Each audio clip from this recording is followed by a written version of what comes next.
Good evening. Sorry for the small delay. Welcome aboard. This is your Captain Shreyas and welcome to the first class of your one of the most important chapter of class 12th physics, which is your current electricity. And today we're going to start off and we're going to kickstart with some amazing important concepts related to the terminologies of current electricity, starting with current density, drift speed, then your mobility, then your resistivity, conductivity, electric field and its relationship, of course, ending with Ohm's law.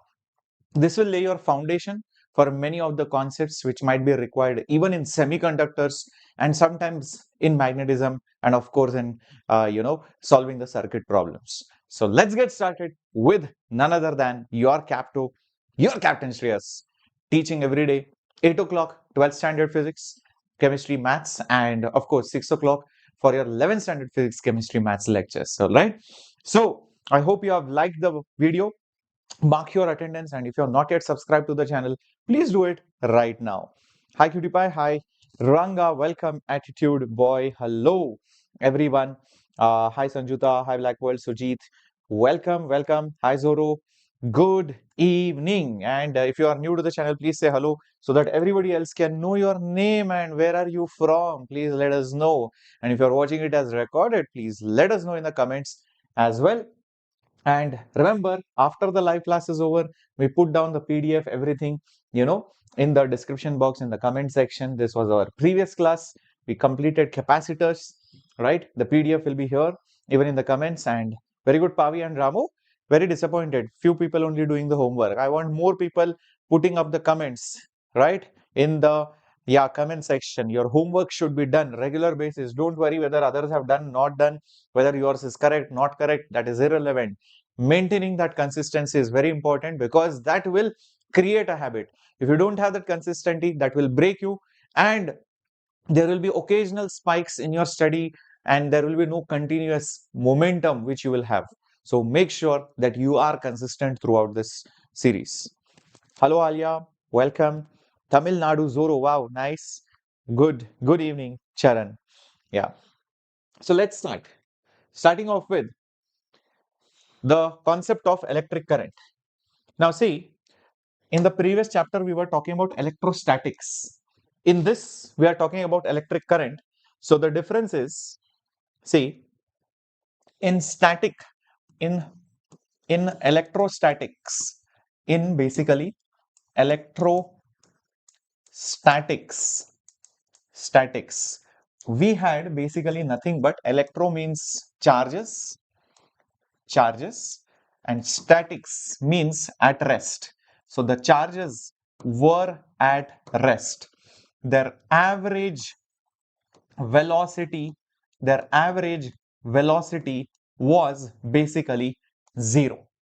It's not that the charges were having no speed. They might be having speed, but they might be colliding here and there, and on an average, their net velocity, average displacement, everything was zero. But in current means flow of charges. So when you talk about electric current, it is the same as saying it is electrodynamics. It is the same as saying it is electrodynamics. And dynamics is motion. So basically, we are talking about the charges in dynamics means motion, charges in motion. So because of which you will see that their average velocity will not be zero. The charges will be moving one way, one side or the other, this way, that way, and that will make up the electric current. So if you see over here, how do I define electric current? If you see over here, how I define electric current, if there is a wire, if there is a conductor, you take a cross section always for defining electric current, and you see how much charge passes that cross section, crosses that cross section. You demarcate, okay, this is my area. How much charge flows through that cross section? That charge per unit time. So in 1 second, how many coulombs flows defines the current. So electric current is the rate of the flow of the charge, is the rate of the flow of a charge through a section, through through a section, through a section. So strictly speaking, current is nothing but how much charge that will flow divided by the time, divided by the time.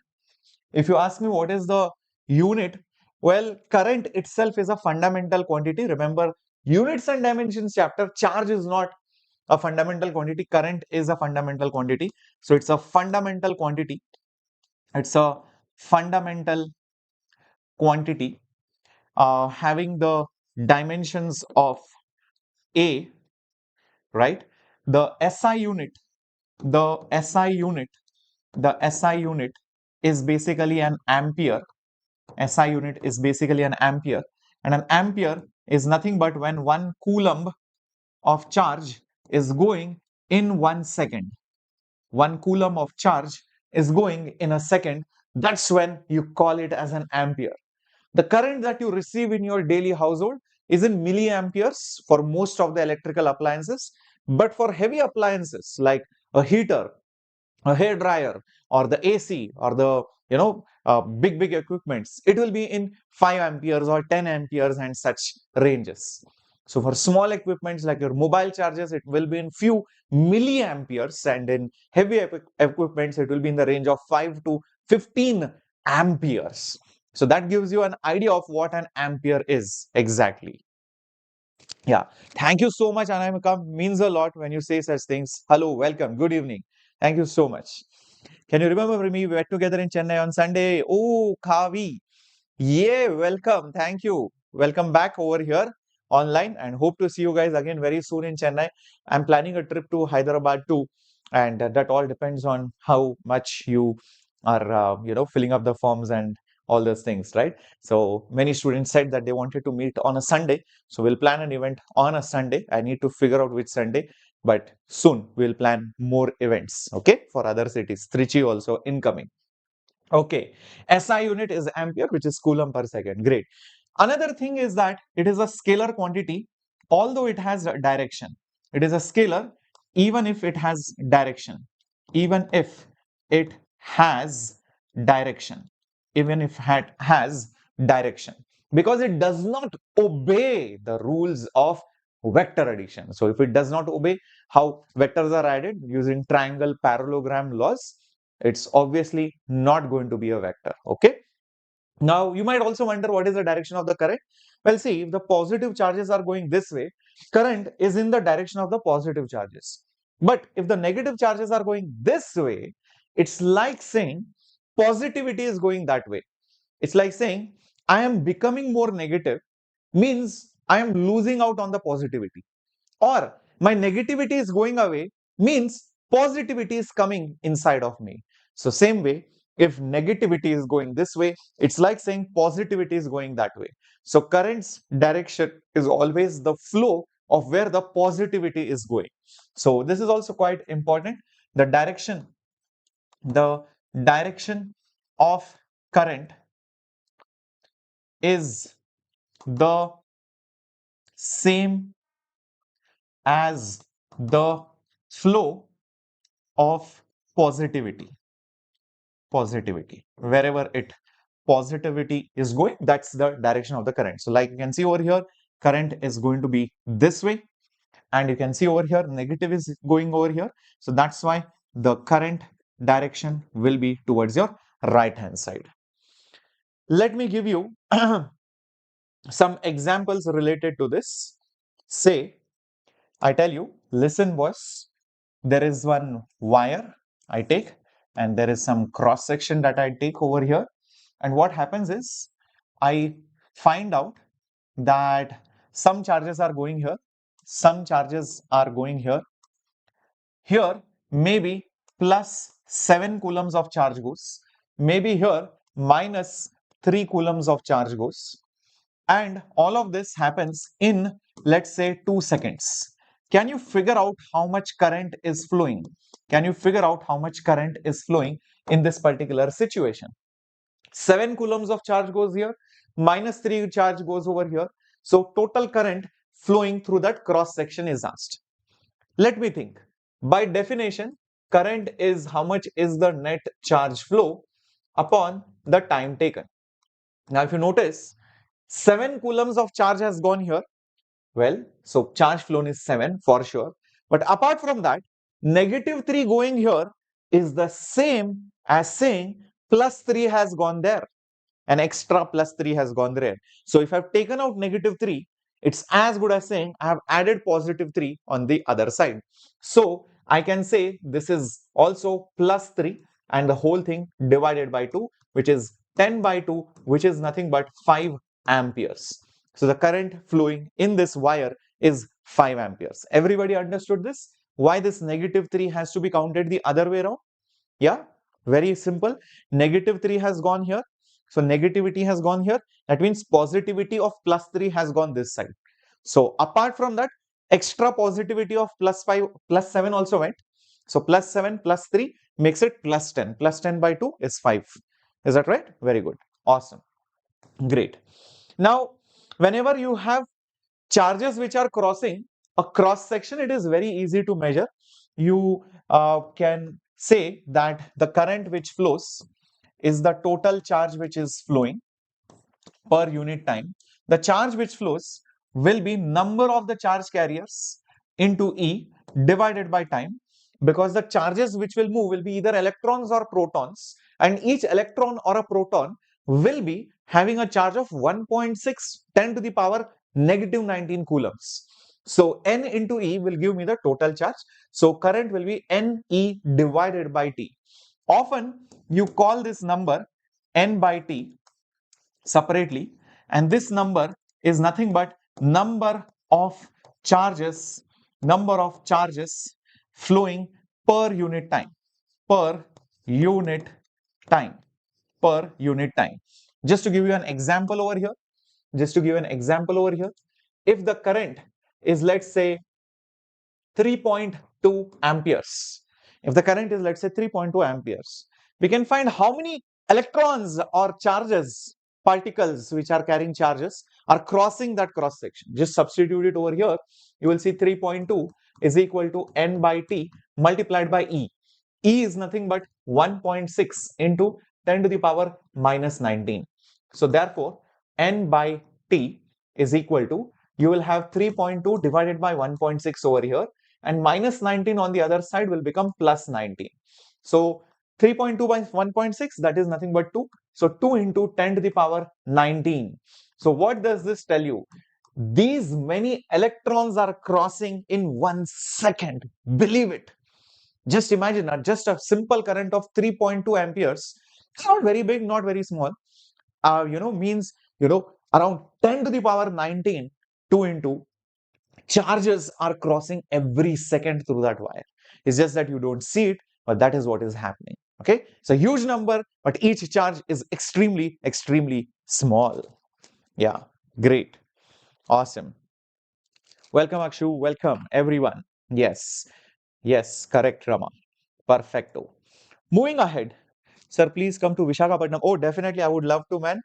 That is one destination I want to come. Last year I couldn't make it to Vishakhapatnam, but this year really, I want all the fans and all the students from Vishakhapatnam to assemble and post it in the comments. Sir, we want you.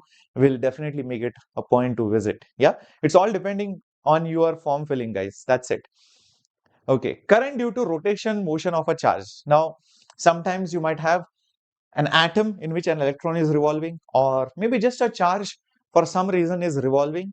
So a charge which is revolving in an orbit, in a path, circular path, is like saying there is a circular wire, and in that there is a current which is flowing in it, because charge rotating or a current with charges inside it rotating is one and the same thing.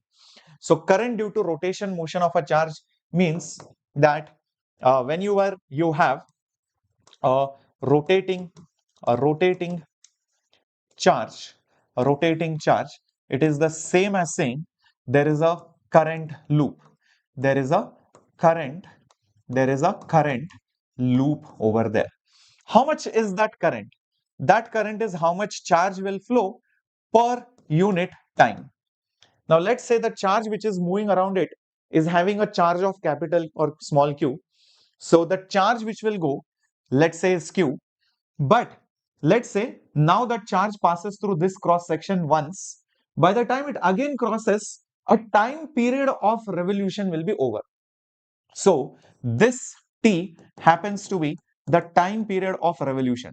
This is nothing but the time period of revolution or rotation, which is nothing but 2 pi by omega, where omega is nothing but your angular speed, circular motion concept. Omega is angular speed, which is also there in SHM. T is 2 pi by omega, very similar. So therefore current will be nothing but q by 2 pi by omega. Omega goes on the top, so it will become q omega divided by 2 pi. So that is what you are going to get. So current will be q omega divided by 2 pi. Is this absolutely clear, my dear warriors? This is how we can find the equivalent current due to a rotating charge. Equivalent current due to a rotating charge. So this was also a very important formula which can be useful for these kind of questions, and in general which the questions involve absolute charges, then obviously you can use current is the total charge flown per unit time. Now there also comes a concept where you might need instantaneous versus average current, and it makes sense because sometimes the current might keep varying, it might increase, decrease. So every instant the current is changing, and you might want to know, okay, on an average how much current is it consuming. So if I want instantaneous current, obviously it will be dq by dt. It will be dq by dt. An example for that, let's say the charge which is flowing in a circuit is 5t cube minus 2t plus 3, okay, coulomb. Can you find what is the current at t is equal to 2 seconds? That is the question. So let's solve it. Current is nothing but dq by dt. So it will be derivative of this q term, which is 5t cube minus 2t plus 3. Okay. Derivative of t cube, 5 is a constant, so comes outside. It will be 3t square. Use x raised to n formula. Nx raised to n minus 1 is the answer. So that's why you will see 3 and power of time reduced. And this will be 2 multiplied by t raised to 1, means 1 into t raised to 0, which is just 1. Constant's derivative is 0. Okay, so this will be nothing but 15 t square minus 2. That is in general the current. So therefore the current at time is equal to 2 seconds. Just substitute the value of time as 2 and minus 2 over here. Therefore you will see I2 will be, what is it? 2 square is 4. 15 into 4 is nothing but 60. 15 4 is 60 minus 2. That means it will be 58 amperes. So that's how you can find instantaneous current, by looking at the derivative or basically the slope. So dq by dt is nothing but the slope of the charge versus time graph. The slope of the charge versus time graph. So this gives me instantaneous value. This will give me instantaneous value. But when you want to find the average value of current, whenever you want to find the average value of current, it is nothing but the total charge. It is nothing but the total charge which has flown, upon the total time, Like for example, in the same question, if it was asked, find the average current till 2 seconds. Find the average current till 2 seconds, not at 2 seconds, till 2 seconds. Then how will the solution change? Observe carefully. First, let me find what is the charge at 0 seconds. The charge at 0 seconds, just substitute it over here. It will be 5 multiplied by 0 cube minus 2 multiplied by 0 plus 3. So which is as good as saying it is nothing but 3 coulombs. That is the charge at 0 seconds. Similarly, what will be the charge at 2 seconds? That will be nothing but 5 into 2 cube minus 2 into 2, 2 into 2 plus 3. Okay, 2 cube is nothing but 8, 8 5s are 40 minus 2 2s are 4 plus 3, which will give me 40 minus 4 is 36, 36 plus 3 is nothing but 39. So therefore, the average current will be the charge which has flown at 0 it was 3 coulombs, at 2 seconds it was 39. So the charge which has flown is 39 minus 3 upon the time interval. Time interval is 2 seconds. So strictly speaking, the total charge flown upon total time, I can also write it as nothing but delta Q divided by delta T. Delta Q divided by delta T. That is what my average will be. So now this is solvable, of course. 39 minus 3 is nothing but 36 divided by 2, which is nothing but 18 amperes. So the average current till 2 seconds was 18, but at 2 seconds it was 58 amperes. Got it, everyone? Yeah. So Vignesh, see, you would have made a mistake. If you would have just done 39 by 2, that will be wrong, because there will be a change in the charge. Till at 0, already 3 coulombs of charge has flown. At 2 seconds, 39 coulombs has flown. So from 0 to 2 seconds, 39 minus 3, which is 36 coulombs in that interval has flown. So that is one common mistake. That's why I made you guys do this question. Many students usually divide this divided by time. They forget to subtract that initial charge also. Got it? Yeah. Awesome. Hi, sir. Free DNN. Welcome, Sunil. Yes. Good evening. Is there any relation between electric field and current? Yes, we are going to come to that. Definitely. Okay. All right. All right. All right. Next, sir, can we find charge by current? 100%. Because if I know derivative of charge is current, integration of current will be charge. So that is also possible. That will also be the area under the curve. So if the slope gives me instantaneous current, the area under the current versus time will give me the net charge flown. So I can also write this particular formula. The total charge flown, is nothing but integration of current with respect to time from whatever time interval t1 to time interval t2. This is also a very important thing. So area under the current versus time graph, gives me the total charge which has flown in that segment of time. Integration. We can do a question on that. I think we might have it somewhere over here. Yeah, like so. The variation of current through the cross section of the wire over a period of 12 seconds is shown. How the current is changing with time. Can we figure out the charge which has flown in 12 seconds? 100%. So as we can see over here, the charge which has flown will be nothing but the area under the current versus time graph. Here it is area of the trapezium, and the formula for the area of a trapezium, a lot of people will divide it into triangle and rectangle. Don't do that, it's a waste of time.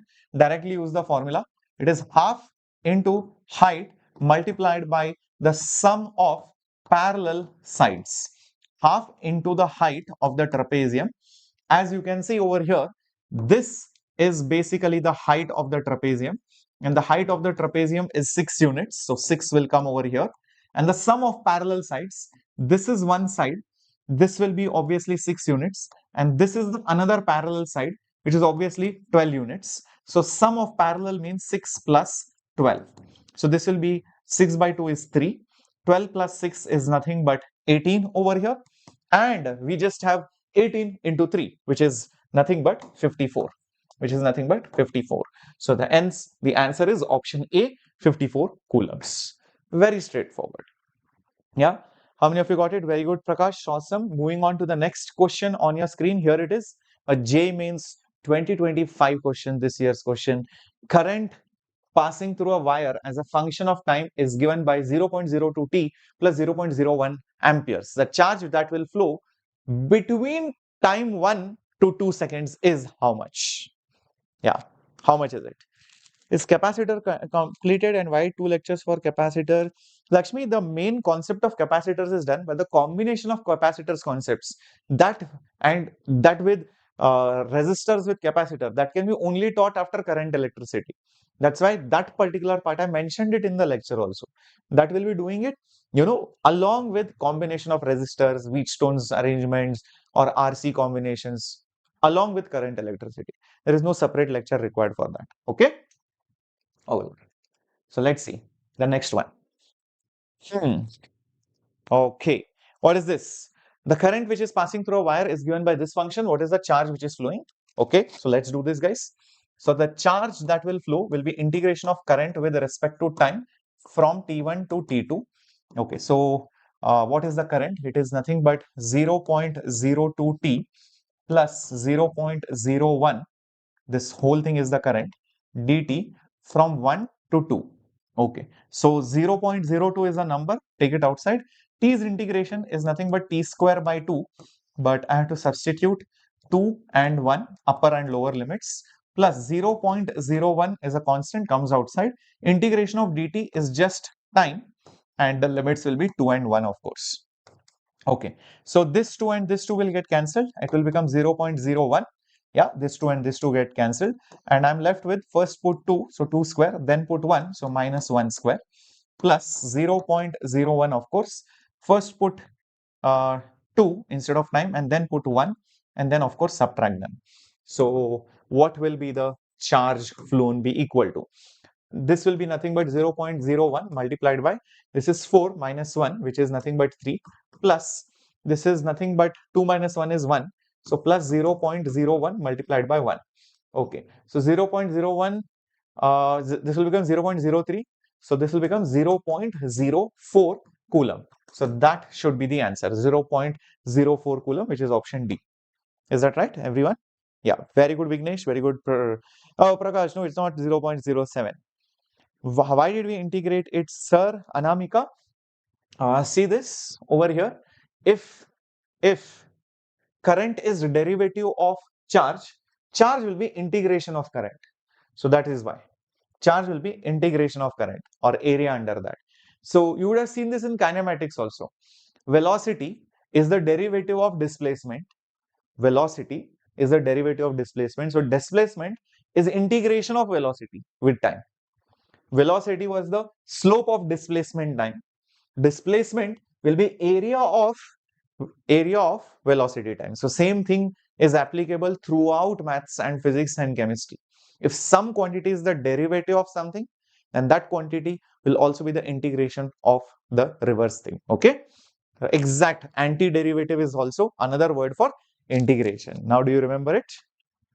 Yeah, I hope this is absolutely clear. Yep. Concentrate on the class, my dear warriors. Yep. So current is a derivative of charge. Charge will be the integration of current. You can just take dt over here. So dq will be I dt. So total charge will be integration of I dt. Integration of I dt. Yeah, correct. So that is why we have integrated current with time with the proper limits. Limits we can get it from the problem itself. That has to be given, obviously. Without that, we cannot do it. Okay, so that's why the answer was 0.04 coulombs. Okay, now comes the next concept of current's density. How dense is that current? How dense is basically the current? So say for example, over here, I give you a scenario like this.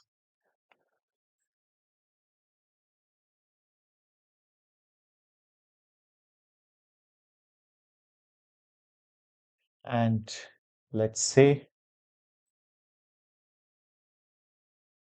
this is the cross section of some wire, okay? And let's say through that cross section, we have some 3 charges coming out, versus that same 3 charges coming out through a bigger cross section, versus through that same cross section, more number of charges are flowing through that cross section. Here, as you can see, area is the same, but here the area is more. So maybe this is A prime, which is more than A. Here, as you can see, the current, whatever is flowing, is the same as the current flowing here. But here, let's say the current is I prime, that is more than this current. This is exactly the concept of current density. If I tell you how much current is flowing per unit cross section, that is the concept of current density. So current density, well, current density, current density, current density. The symbol of current density is basically J, is nothing but how much current flows, how much current flows, which is basically I, divided by the area of cross section, divided by the area of cross section. As you can see, current is measured in amperes, current is measured in ampere, and area of course is measured in square, meter square. So that is exactly the unit of current density, the unit of current density. The unit of current density is ampere per meter square. Now over here, can you now compare the current densities? If the current density is J over here, because the area is big, obviously the denominator will be more. Current density, it is not as dense as over here. Here the lines are spaced closely, here it is less dense. So J is less due to larger area, due to larger area. If the area was small, the current density would have been higher. Here current density is more, here J is more due to large current, due to the larger value of current, due to larger value of the current. Is that absolutely clear, everyone? So current density can vary because of either the current changing or because of the cross section of the area changing, one of them, right? Correct. Very good. Now understand this. Okay, perfect. Everybody understood? Yes, Anamika understood this. Yes, Prakash, J is I by A. Correcto. Awesome. Now this current density, please remember, it is a vector quantity.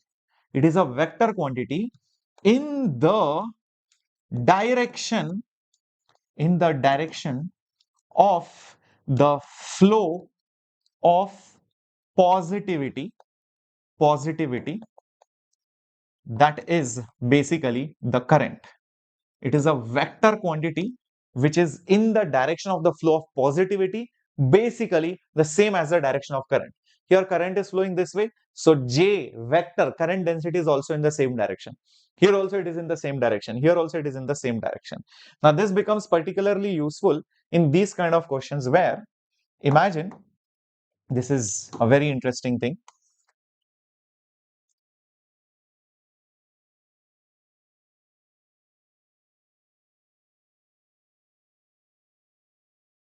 Observe this now. This is very, very crucial, guys. Now, let's say, for example, there is some amount of current coming in over here, some amount of current coming in over here, and some amount of current leaving through this cross section. You guys quickly think and tell me, this is some parts of the wire. This is a perfect, vertical part. This is a oblique or a slanting part of a wire. Okay, just imaginary cross sections. These are not real cuts. These are imaginary cuts. Okay, this is a long current carrying wire.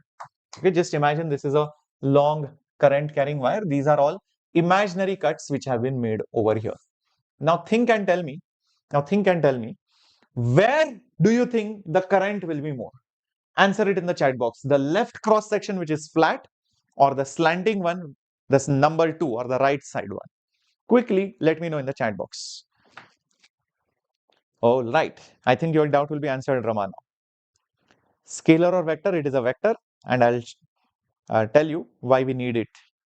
Left says Amina, Rama, everyone. Just one says slanting. All right, let me break it to you. Tell me one thing. If 10 charges enter inside, how many charges should leave from the slanting cross section? If you tell, no sir, it will be less than 10. My question is, let's say if 10 charges come in and you are saying 8 charges are coming out, where did the 2 charges disappear? It can't disappear. Okay, sir.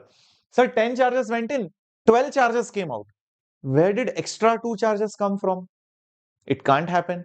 So whatever number of charges enter in, same number of charges should exit out, isn't it? So the current should be the same.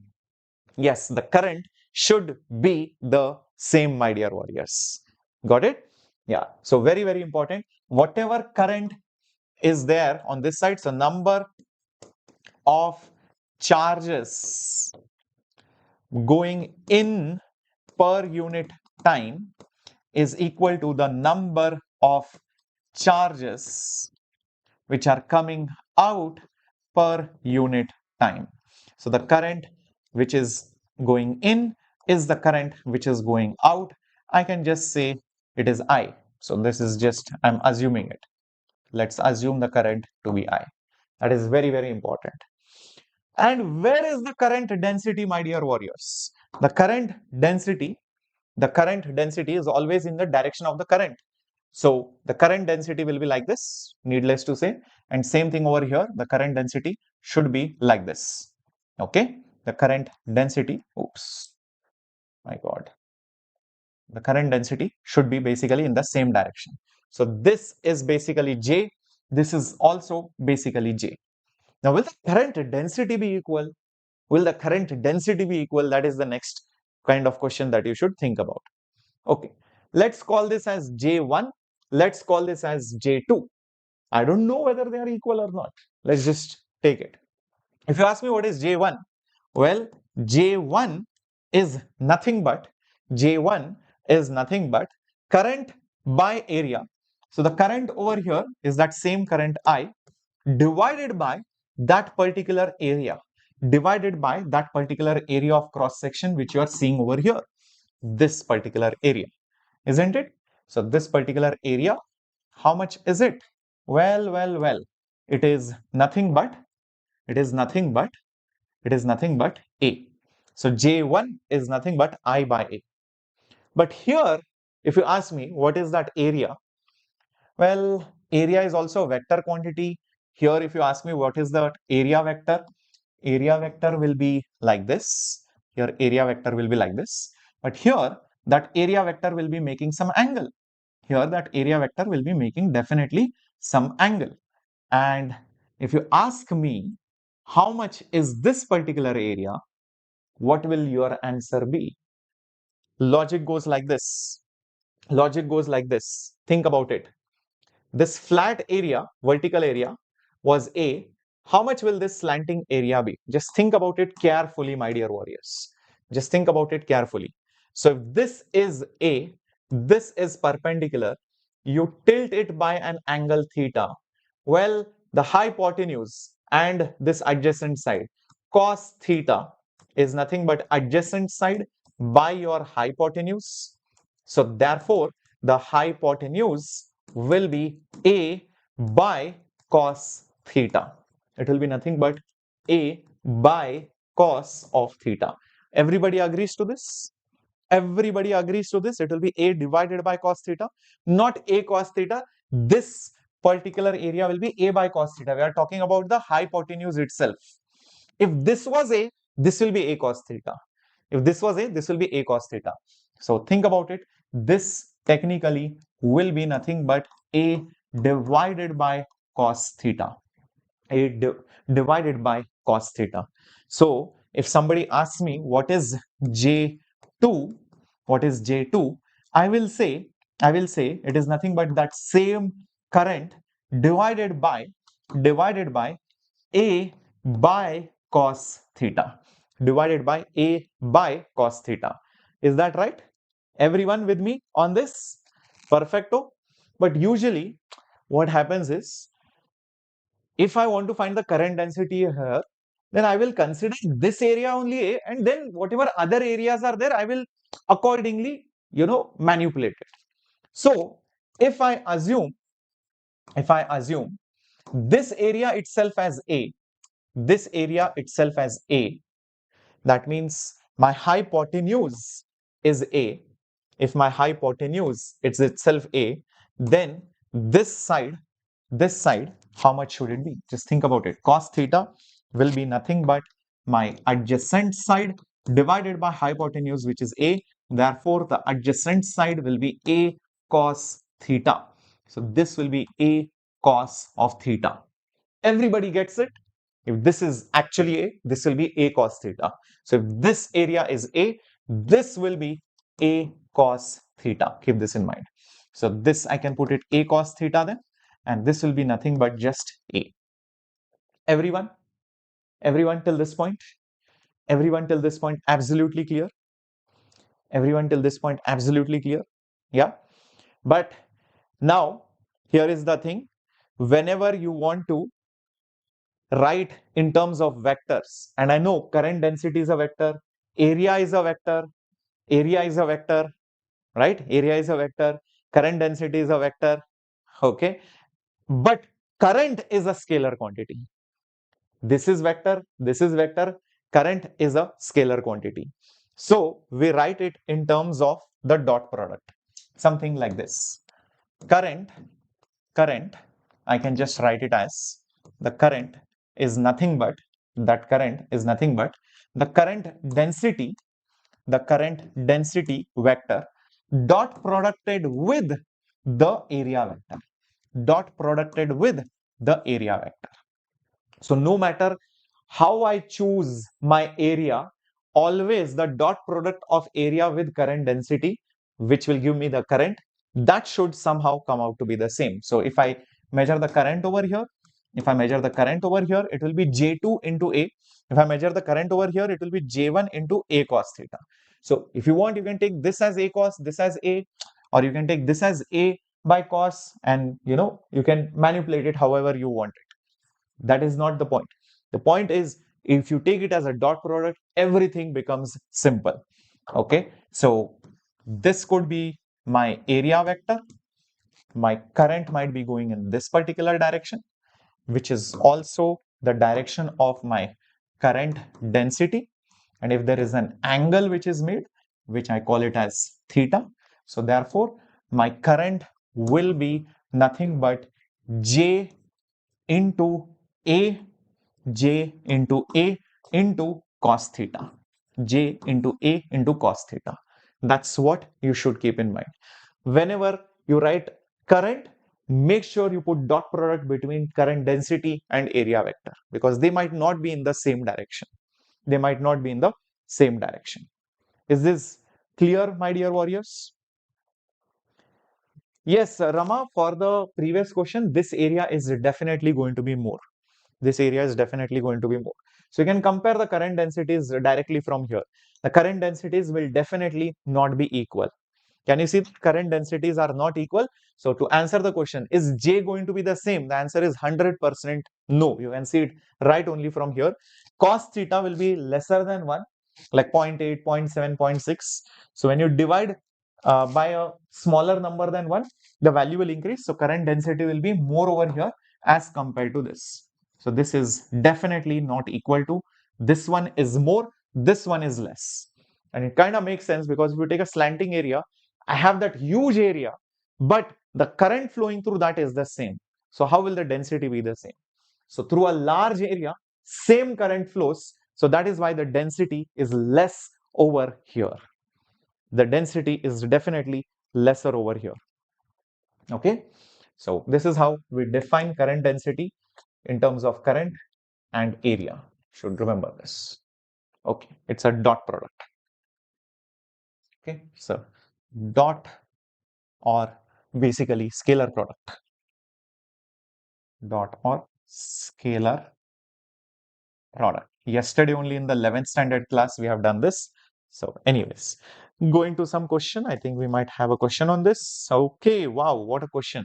The current density in a cylindrical wire of radius 4 millimeters is this much. The current through the outer portion of the wire between the radial distance r by 2 and r is something pi ampere, where x is how much? Okay, interesting. Let's understand what this question actually means. So let's take a cross section like this. Let's take a current cylindrical wires cross section. This radius is r. Let's take that particular radius as r, and that r is given to be 4 millimeters. 4 millimeters, which is the same as saying 4 into 10 to the power minus 3 meter. That's it, meters. Current density is given.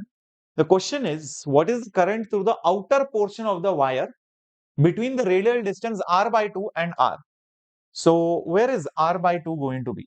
Well, r by 2 will be somewhere over here. R by 2 will be somewhere over here. Okay, this is, let's say, our r by 2, which is nothing but 2 millimeters. It is the same as saying 2 into 10 to the power minus 3 meters. So if you take the radial distance between r by 2 and r, what is that area that we are talking about exactly? We are talking about this much portion. Just check this out. If this is clear, we are talking about this much portion. How much current is flowing through this much portion is being asked. Are you able to visualize this now?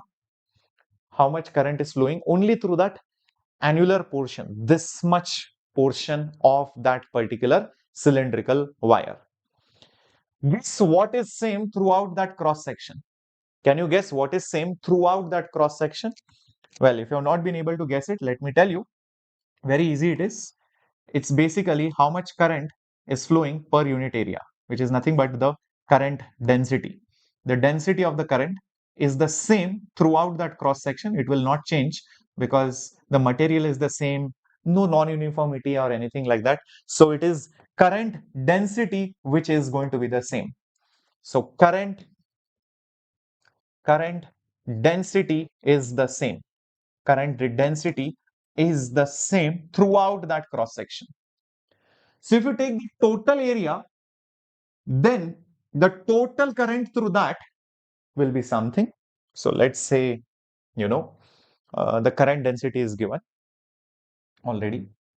So let's say I take the total current upon the total area, which is basically pi r square. That will give me the current density. Also, I can say that the current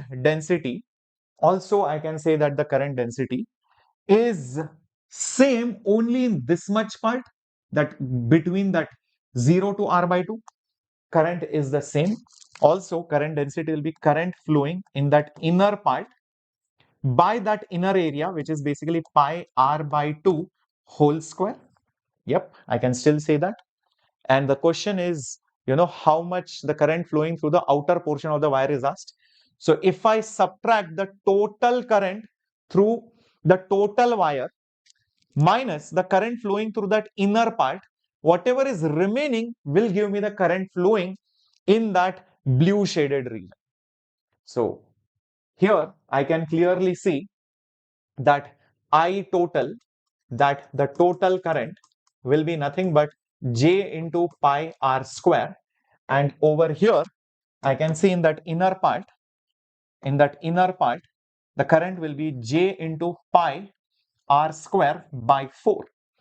So if I subtract these two, the total current flowing from 0 to r minus only the current flowing from 0 to r by 2, whatever is remaining is the current flowing in this blue part.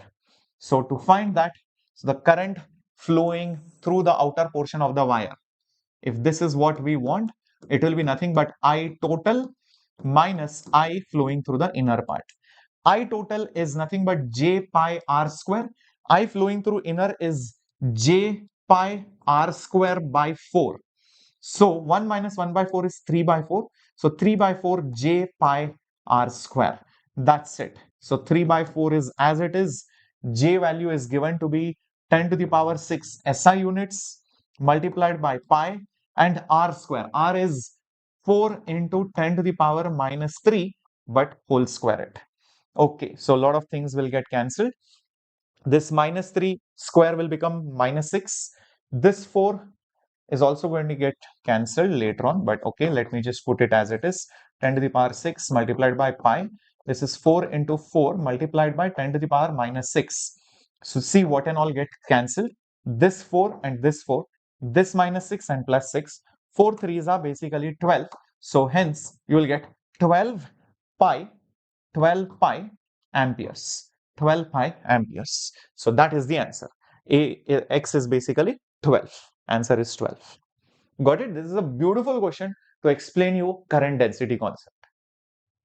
Yeah, absolutely clear. Everyone? Awesome, awesome, my dear warriors. Perfecto. Great.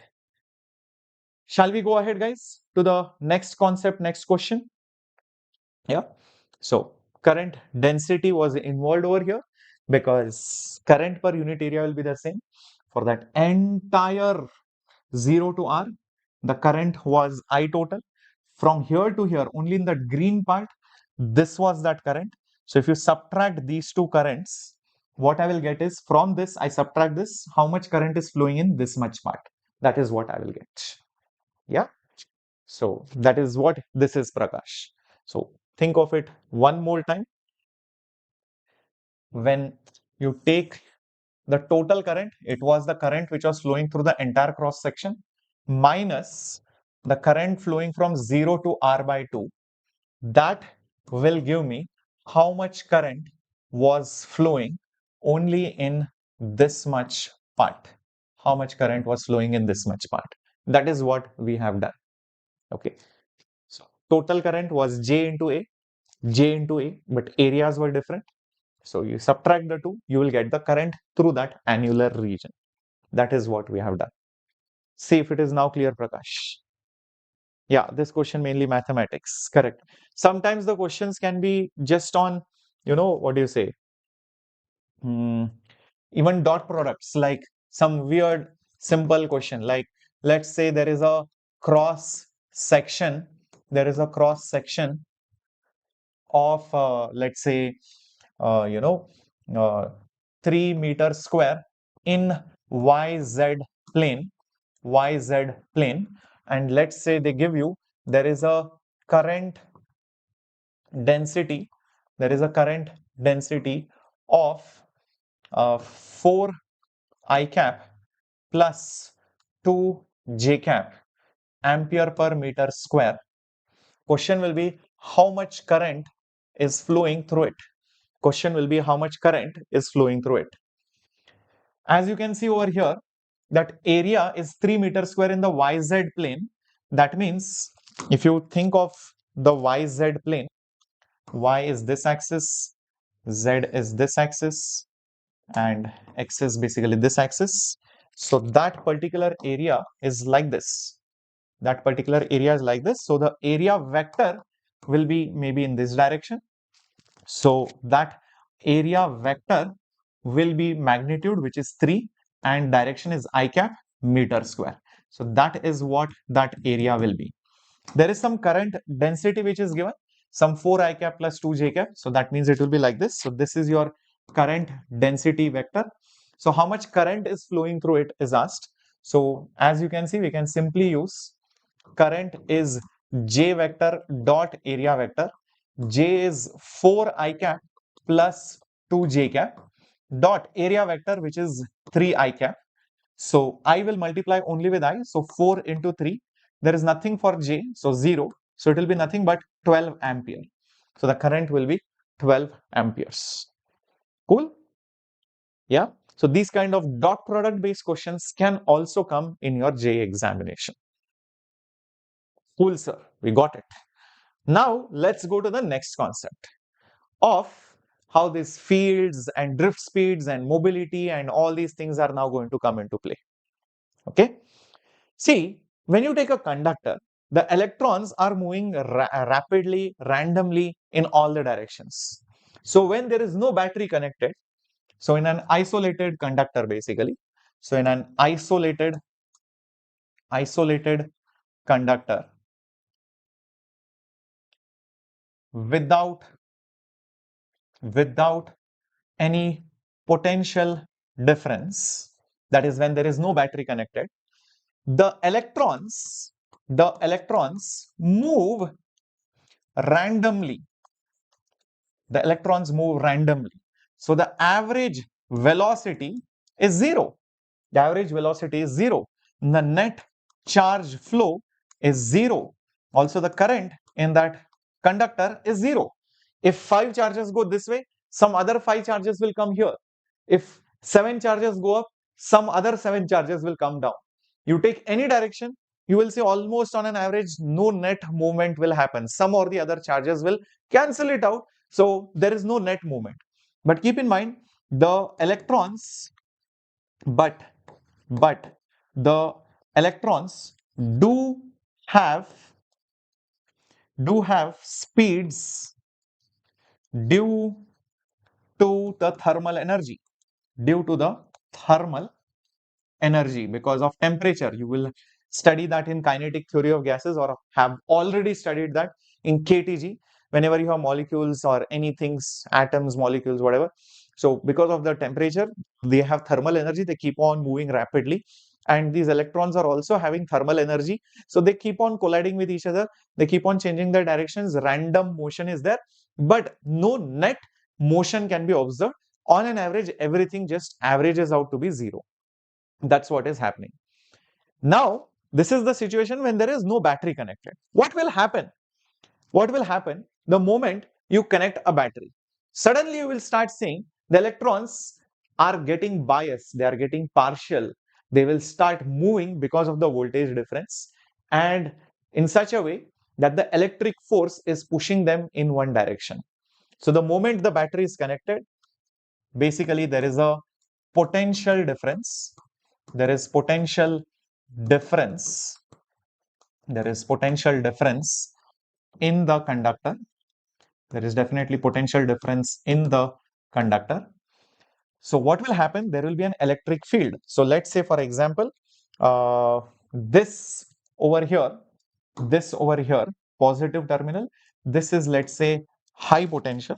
Let's say this is basically your high potential, high potential, high potential. This side negative terminal, so low potential. Whenever there is a potential difference, what will come into play? Electric field. Do not forget that. Yeah, so there will be electric field from high voltage to low voltage. So there will be an electric field, and this electric field is there inside the conductor, which is due to the voltage difference or the battery. So if you talk about negative charges,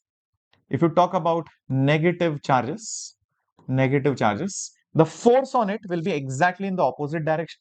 The force on it will be exactly in the opposite direction. So this is the direction in which the force will act. So there will be a force on it. So there will be an electric force on it. That is why you are seeing the electrons are moving towards this side, but negativity is going there. So that is the reason why the current will go in the opposite direction. So the current will be in the direction of the electric field only. So the electric current will be in the same direction as the electric field, but the electric force and the motion of the charges will be on the other side. They are negative charges, so don't worry about it. So even the motion of the charges, even the velocity of the charges, even the motion of the charges is exactly opposite to the field or to the electric current, because they are negative. If they were positive, all the directions would be same. Is this diagram clear? Put up a fire emoji, and if you have forgotten to smash the like button, please do it right away, right now. Yeah. Yes. Ask the doubt. Sir, the electrons completely changed or only their charge? I didn't get you, Rama. Why will electrons change? Yeah. So the electrons are now going in one peculiar direction. Now you will see that the motion of the electrons, which was on an average zero. Okay, so let me make a duplicate. So on an average, let's say the electron was going like this, colliding somewhere, then again going like this, maybe again going like this, then again going like this, again going like this, maybe again going like this, and then maybe again coming back over here. So in this particular scenario, as you can see, the electron without any battery, when there was no voltage difference, was going like this, and as a whole, it was having zero displacement. As you can see, zero displacement on average. This is without any battery, but with the battery connected, you will definitely see the electrons will begin to move. They will start moving in the direction of the electric force. So you will see, maybe instead of now going here, it will now go here because of the force. Now it might reach here, maybe. Okay, just Shoma giving you some things. So maybe it will go here, maybe it will reach here, maybe it will reach here, maybe it will reach here, maybe it will reach here, and finally maybe it might come over here. So with the force acting on it, the electrons are now slightly getting drifted. As you can see, the electrons are slightly getting drifted in the rightward direction. And after the same number of collisions, instead of reaching here, it is reaching over here. So this particular velocity with which the electrons drift, is called as the drift velocity. So they are drifting slowly and steadily in one peculiar direction, in the direction of higher potential. That is called as the drift velocity. Is that clear? Everyone with me? Everybody with me? Yeah. Now, there are three important speeds that you need to keep in mind. First things first, the electric field. The electric field which moves inside the conductor, it is almost instantaneous. Remember, electromagnetic waves, light, the electric field travels at a very high speed, that is the speed of light. So electric field is set up almost instantly inside the conductor, almost instantly. That is at the speed of light, which is 3 lakh kilometers per second, or 3 into 10 to the power 8 meters per second. That is the speed at which the field will be set up throughout the conductor. So the moment you connect the battery, electric field is there almost everywhere instantly within a fraction of a second. So all the electrons now know, okay, I have to move, I have to move, I have to move, I have to move, I have to move. But when they start moving, they don't move at the speed of light. They will move slowly. So that is drift speed. The drift speed, the drift speed is very small, typically in few micrometers to millimeters per second. Typically, this is typical speeds, hardly few millimeters or micrometers per second. So it takes hours or days for the electrons to move from one point to other point. This was a very famous question of reasoning in JEE. If the electron drift speed is so low, how is it that when I turn on the switch, the bulb glows instantly? Won't the electron take few minutes, few hours or days to reach the bulb?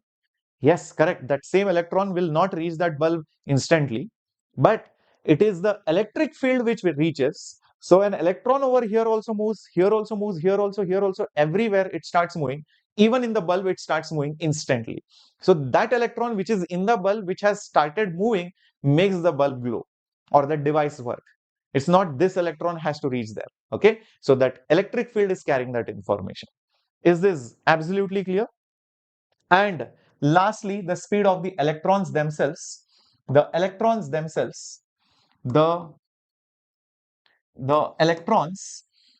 due to thermal collisions,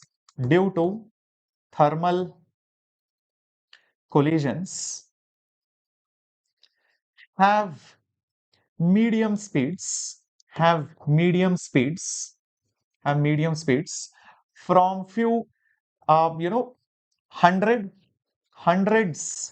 to thousands of meters per second.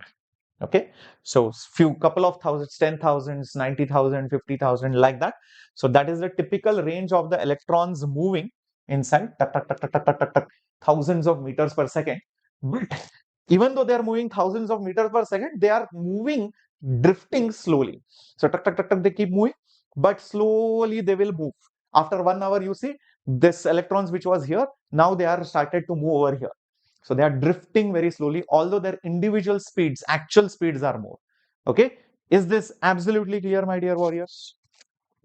Everyone with me? This is one concept which many students do not know, and JEE can play with your mind. They can play with your concept just on this theory point. Okay, keep this in mind. All right, sir. So how much is this drift velocity, sir? How much is this drift velocity? Well, we can find that out. It is not that difficult. So say for example, how much is this drift velocity? So let's say for example, the total length of the conductor is L, the area of the cross section is A, the drift speed is V. So let's say that the electrons inside the conductor drift with a speed of Vd and take time t to cross that length L, then I can easily say that drift speed is nothing but the length divided by time. It's moving with speed v. Speed is distance by how much time it takes. Okay. Now, if these electrons enter and exit, think of a bunch of electrons which have now entered over here, or a bunch of electrons which were here have now exited out. So how many charges in the time duration cross that section? Basically, how many charges exit out or how many charges enter in? That is the number of charges crossing any cross section in that conductor. So to find that out, we can do like this. The number of charges which are crossing per unit time is nothing but the total number of charges upon the total time taken. How much is the total number of charges? I have an idea. What if I tell you there is a quantity called as n, which is specific of that material, which tells me the number of charges which are there per unit volume. This completely depends, I tell you, this depends on the material, and that is usually given to you. For aluminium, so many charges are there per unit volume, per meter cube.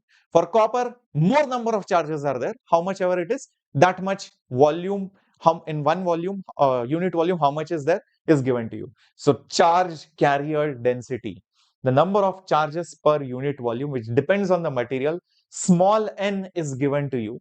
So the total number of charges will be nothing but that particular n multiplied by the volume, and the time taken, we can get it from here. So you can clearly see that the time taken will be L divided by Vd. Time will be L divided by Vd. So I'll take L over here and divide it with drift speed. So next step, my drift speed will go on the top, length will be here only, and of course N will stay as it is. And what is the volume? Volume is nothing but area multiplied by length. As we can clearly see that the length term has got cancelled. So this is the number of charges crossing per unit time. This is the number of charges crossing per unit time. This I have seen it somewhere. I remember seeing it. If you observed carefully, here, where is it? Yeah. Current is N by T into E. Current is number of charges which are crossing per unit time into E. Oh, that's great. So what can we do over here?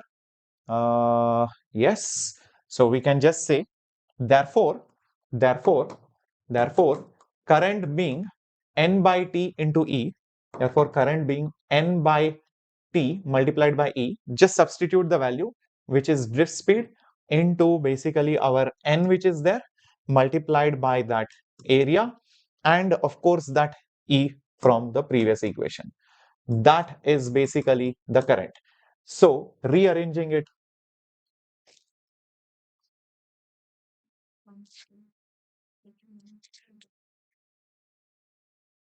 Yeah, so from this we can easily say current is nothing but NVDEA, a very important formula. Current is NVIDIA. Current is NVIDIA. This is a very famous company now, NVIDIA. Yeah, world's #1 company, NVIDIA. So current is NVIDIA. Okay, D is the subscript, it is not multiplied with velocity. So keep that in mind. Okay, just 1 second, guys.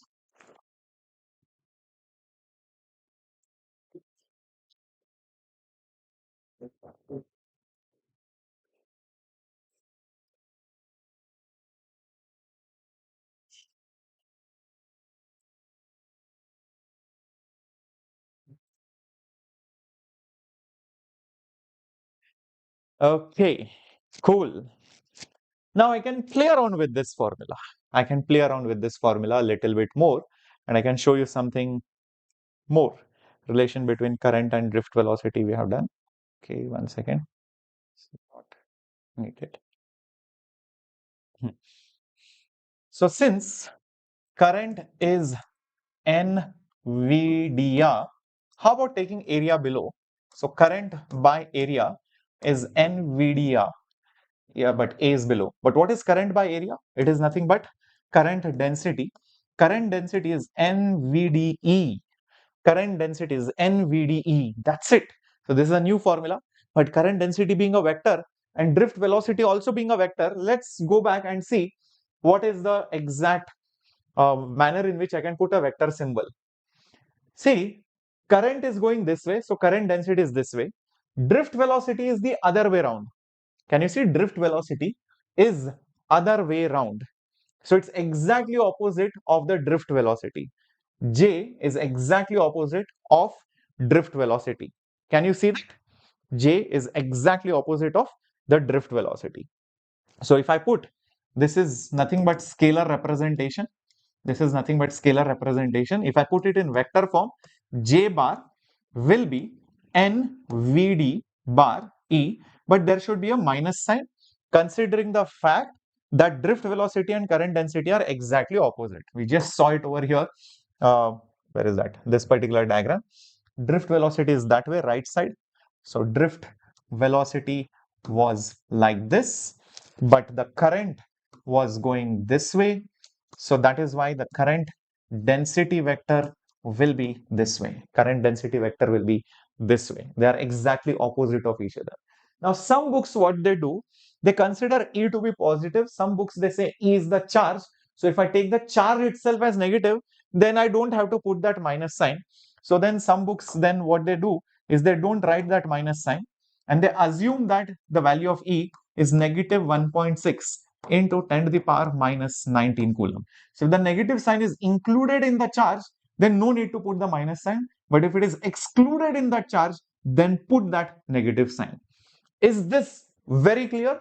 When to consider negative or when not to consider negative? Yeah, got it, Rama, everyone, Akshu, Sai, perfect, excellent, understood. Yeah, so this is nothing but the vector way of representing it. But here I have assumed that E is negative 1.6 10 to the power minus 19 coulomb. Otherwise, you can, if you take E as positive, then you, or mod value, then you put negative sign over here. Yeah, clear, Mohammed? Awesome. Sumit, everyone, great. Okay. Now, when we were showing this particular diagram where the electrons were colliding, moving randomly, same thing here also, it was colliding randomly and slowly drifting. So between one collision to the next collision,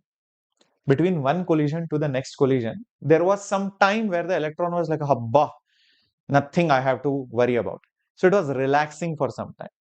So imagine when these electrons are drifting forward,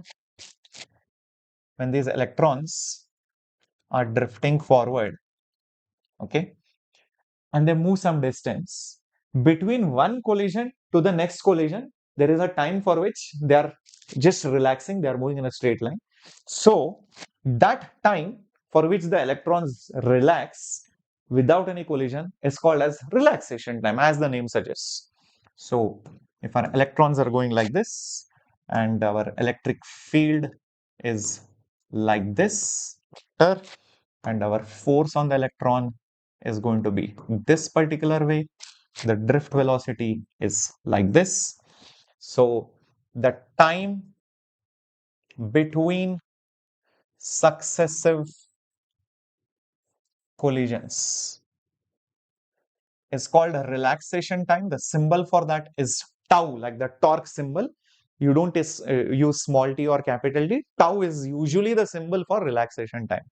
We can get that formula very easily. It's not that difficult, using kinematic equations only. So using kinematic equations, final velocity is equal to initial velocity plus acceleration multiplied by the time. Final velocity is my drift speed. After the collision, the speed becomes 0, okay, plus acceleration. Well, from here we can easily see that acceleration is force by mass, but force on a charge is the charge multiplied by the field. So acceleration is E by m. So acceleration is E divided by m, and this time is nothing but our relaxation time. So from this we can also write down, our drift speed is nothing but E by m multiplied by tau. E by m multiplied by tau. So you can find the relaxation time also using this particular equation. We can find drift speed from here. We can find drift speed from, where is that? This equation. Drift speed from this equation.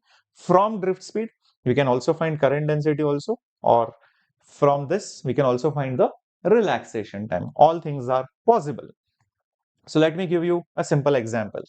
Say that the number of charge carriers per unit volume is 10 to the power 20 per meter cube.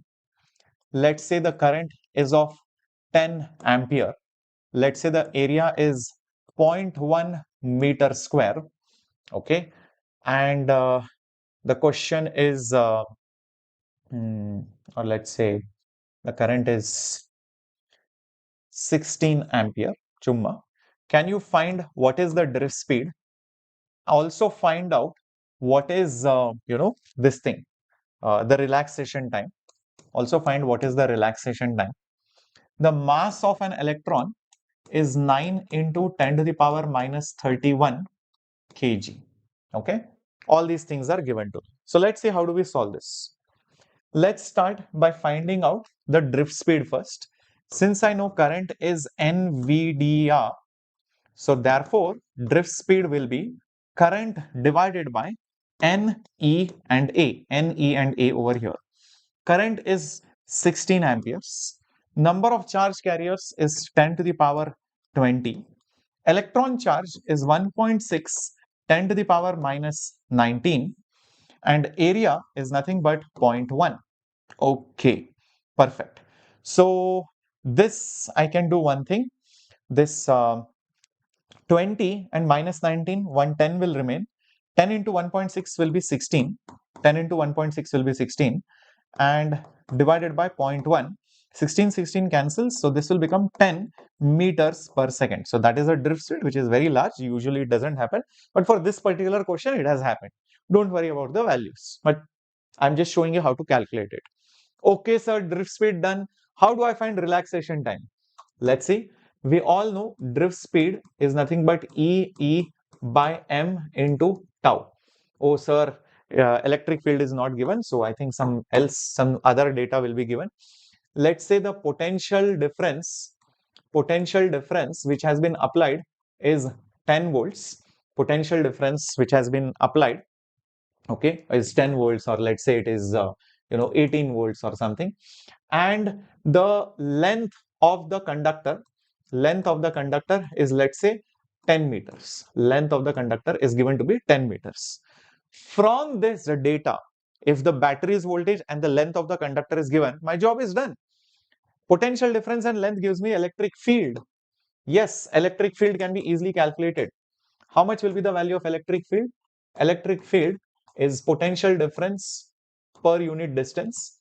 Potential difference is 18. Distance is basically 10. So it is nothing but 1.8 volts per meter. I can use that over here now to solve it. So that data always has to be given, or else we cannot solve it, of course. Drift speed, we got it to be 10. Okay. Electron charge is 1.6 10 to the power minus 19 multiplied by the field, which is nothing but 1.8, of course, multiplied by the relaxation time, which I do not know yet. Mass is 9 into 10 to the power minus 31 kg. Okay. So as you can see over here, a lot of things will have to be cancelled and all of that. So 10 will be equal to, first of all, this is 1.8. I can write it as 18 into 10 to the power minus 1. So I can also write it as 1.6 into 10 to the power minus 20 multiplied by 18 divided by 9 into 10 to the power minus 31. Now, when I do that, things start looking good. This will be 2 times, and this is minus 20, this is minus 31. So this will become minus 11, of course, and relaxation time is over here. Okay, so 10 multiplied by, this is 10 to the power minus 11. Whole thing divided by 2 is there over here, and this 1.6 is there, is nothing but my relaxation time. Can you see that, guys?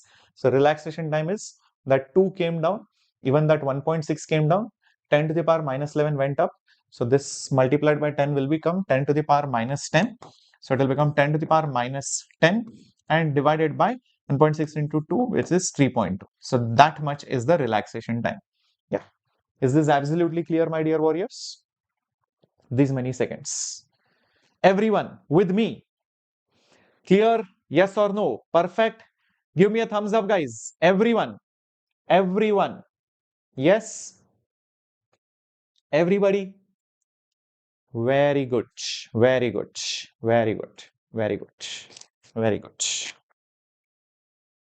So that was your relaxation time. You can put it in seconds. You can convert it in decimals also. 1 by 3.2. You can just do that. So 1 by 3.2 into 10 to the power minus 10 seconds. That's the answer.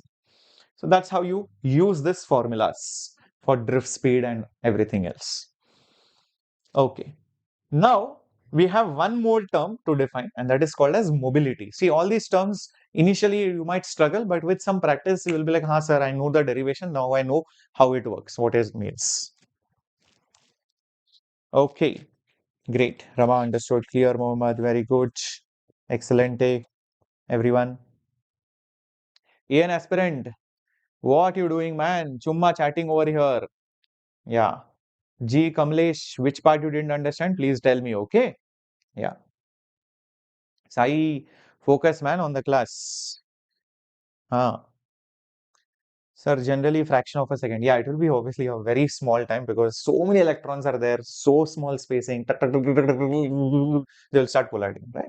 Okay. So mobility means how mobile the carriers are, how easy it is for the charge carriers to, it's basically the ease of travel of the charge carriers charge carriers. Mobility, the symbol is mu. So mu is nothing but mobility. Mobility is nothing but how much is the ease of travel, that is measured by drift speed per unit electric field. So mobility is nothing but drift velocity per unit electric field. Dimensions, units, etc. you can find it out easily. It is not very difficult. So unit of mobility you can easily find out. Drift speed is meter per second. Field is volt per meter. So meter goes on the top. So meter square per volt second. That is the unit. So meter square, second comes with volt. So meter square per volt second is the unit of mobility. So how much is the drift speed per unit electric field?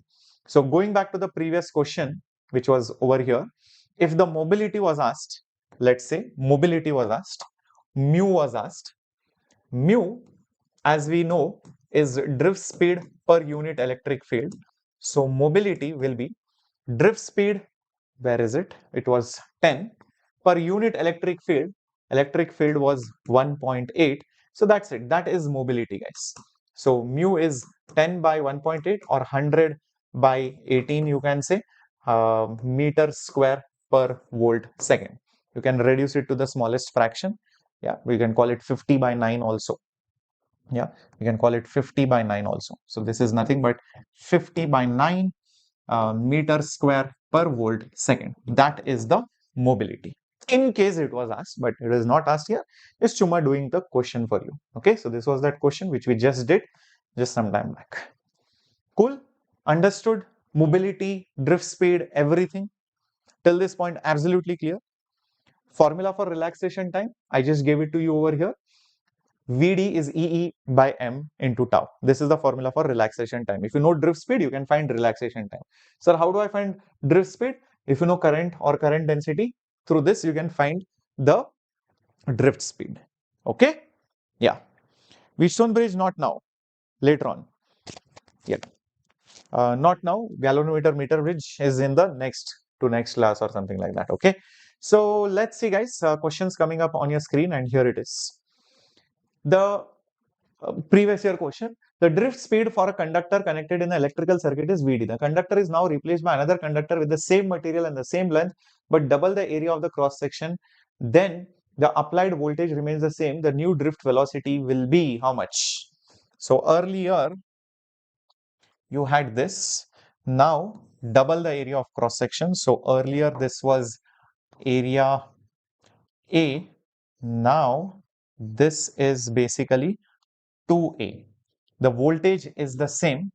The voltage is obviously the same. Length of the conductor, I think same material and the same length. Yes, the length of the conductor here and here is the same. Question is, figure out the drift speed. How much difference will be there? Now, logically speaking, if you use the formula, current is equal to NVDAR. This N depends on the material, and because the material did not change 100%, it should be the same. E is a constant. This E is a constant, so that will anyways not change. Area has become 2 times. So what will happen to drift speed? A lot of people say, sir, area became 2 times, so the drift speed should become half to make the current the same. That was the trick in this question. A lot of students felt that because area became double, to keep the product same, what do you easily say? It should become half times. But this is wrong, guys. This is not correct.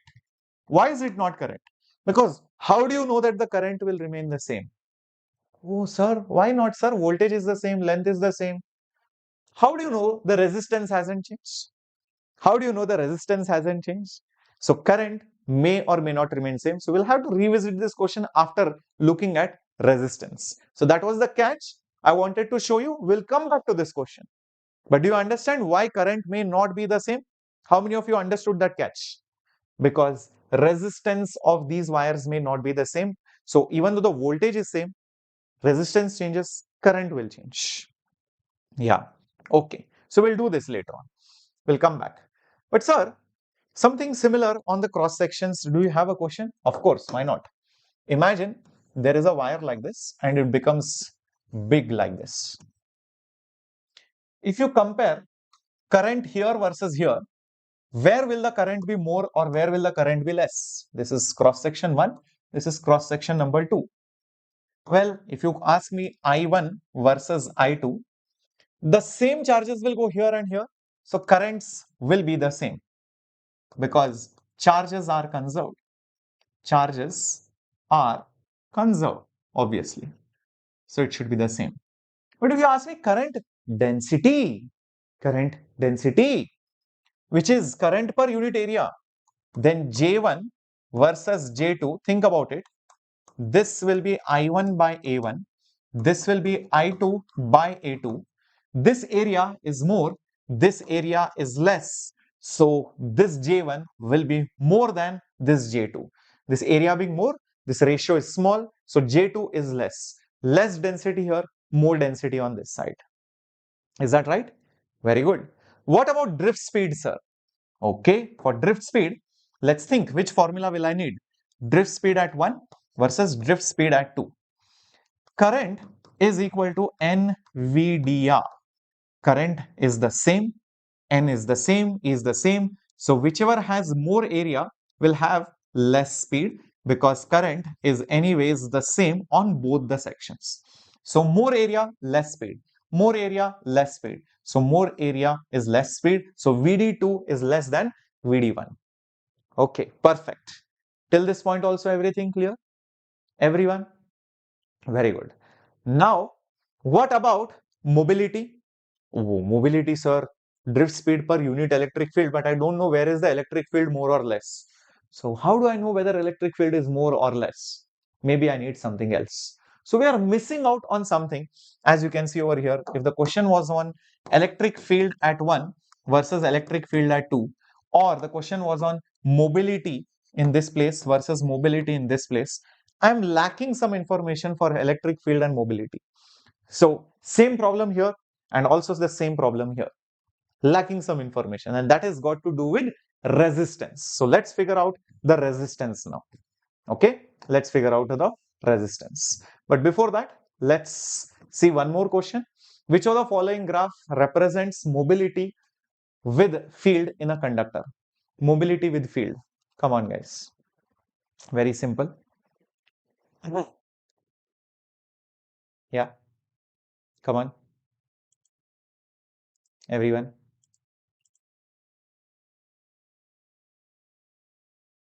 Think carefully. Yeah. What do you think is the correct answer?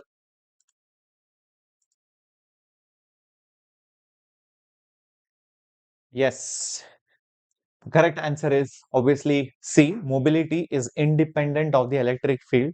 Mobility is that property of that material.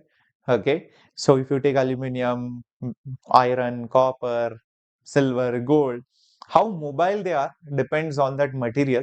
So yes, it feels a lot of times that mobility being drift speed per unit electric field. Lot of people think mobility is inversely proportional to the field, but that is wrong. In fact, mobility depends on the material. If field changes, drift speed changes, mobility will not change.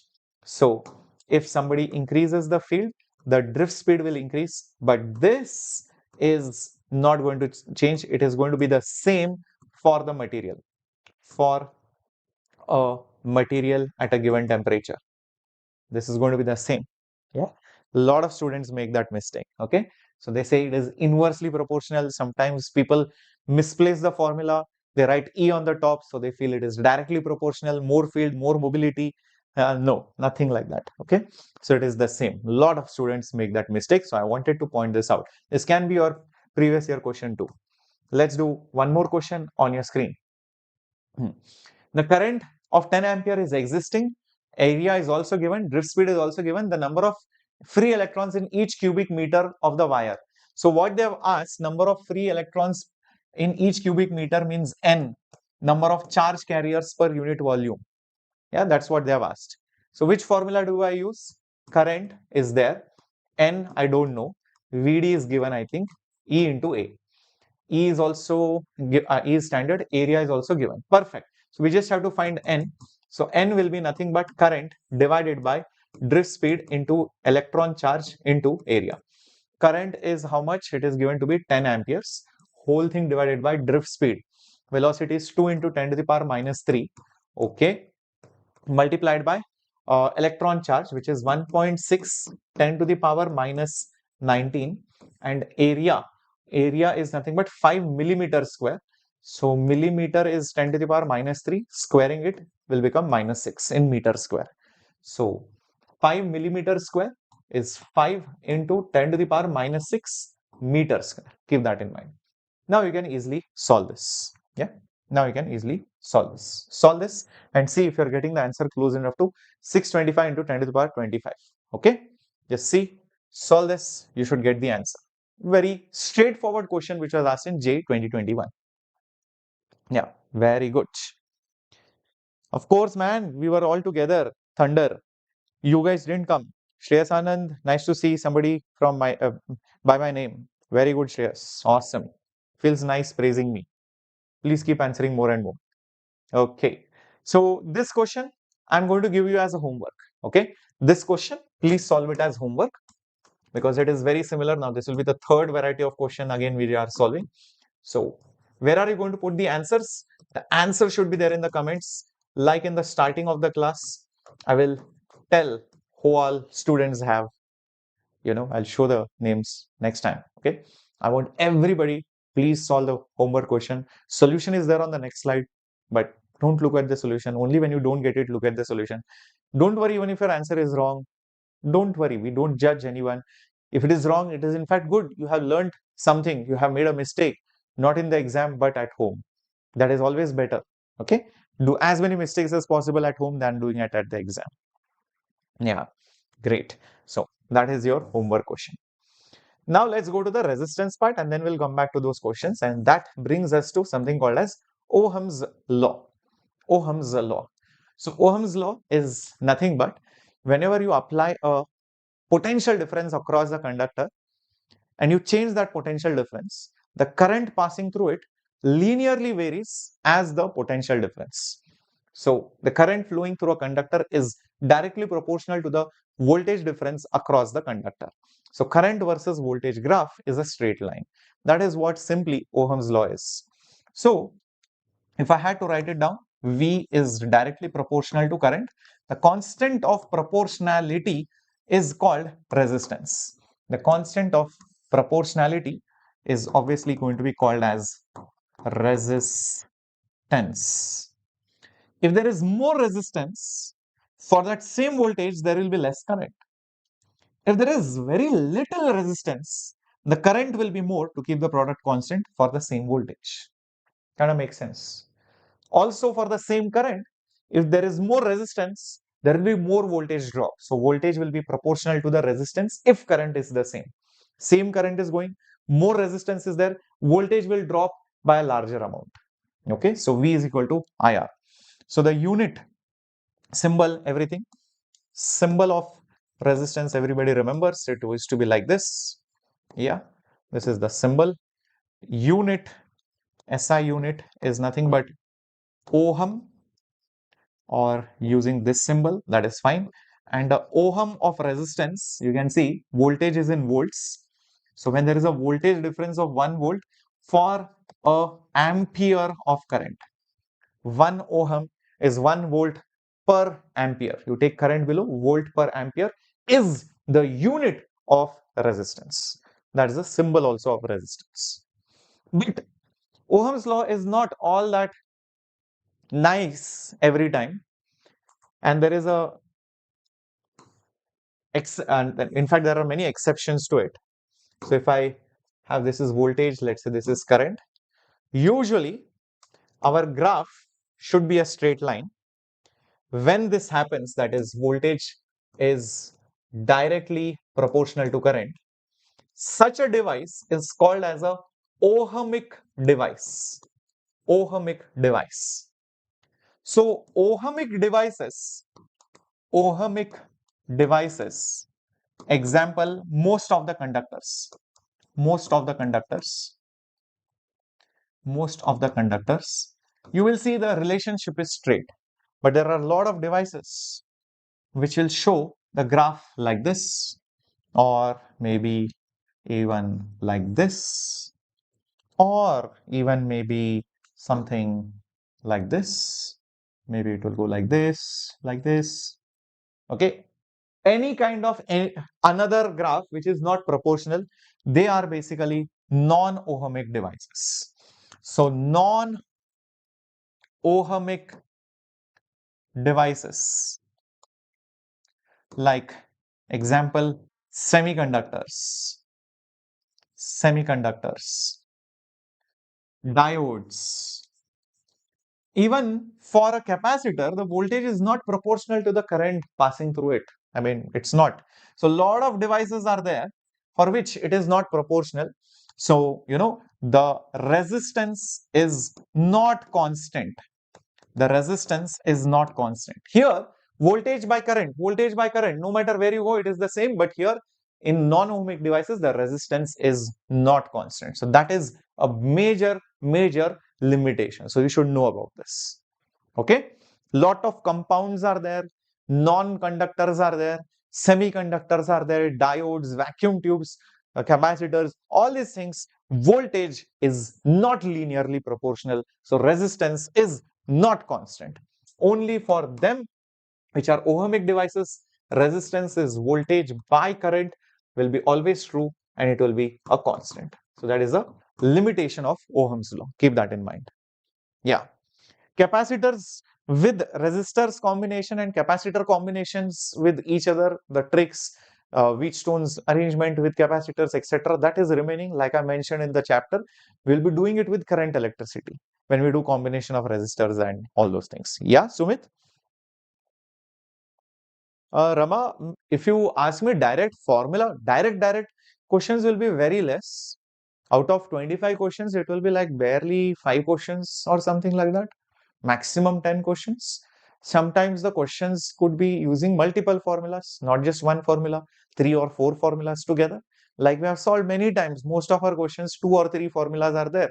So those kind of questions you can say are decent in number. So around 10 questions you can say to 12 questions which might be formula based. Okay, but multiple formulas.